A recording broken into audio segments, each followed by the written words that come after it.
નમસ્કાર દર્શક મિત્રો, માલણ તિરેમાં આપનું સ્વાગત છે. પ્લીઝ પૂરો વિડીયો જોજો, લાઈક કરજો, શેર કરજો અને અમારી ચેનલને સબસ્ક્રાઇબ કરજો. ભાવનગર જિલ્લાના મહુવા ગ્રામ્ય પોલીસની પ્રશંસનીય કામગીરી. છેતરપિંડીનો ભોગ બનેલા અરજદારને 10 લાખ રૂપિયા પરત અપાવવામાં સફળતા મળી છે.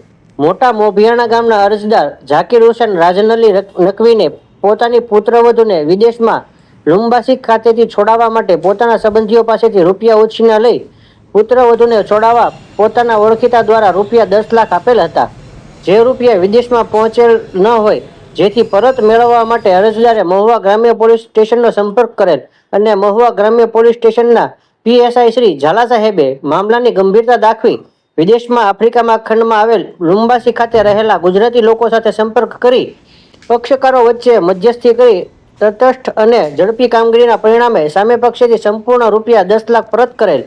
પોતાની મહેનતની રકમ પરત મળતા અરજદારે ભાવનગર જિલ્લા પોલીસ નિશિત પાંડે સાહેબ, ડીવાયએસપી શ્રી રીમા ઝાલા સાહેબ તેમજ મહુવા ગ્રામ્ય પોલીસ સ્ટેશનના PSI શ્રી ઝાલા સાહેબનો આભાર વ્યક્ત કરેલ હતો. ભાવનગર જિલ્લાના પોલીસની આ કામગીરીને લઈને સમગ્ર પંથકમાં પ્રશંસા થઈ રહી છે, ત્યારે સામાન્ય લોકોમાં પોલીસ પ્રત્યે વિશ્વાસ વધુ મજબૂત બન્યો છે અને તેરા તુચકો અર્પણ કામગીરીને પોલીસે સાર્થક બનાવ્યો છે.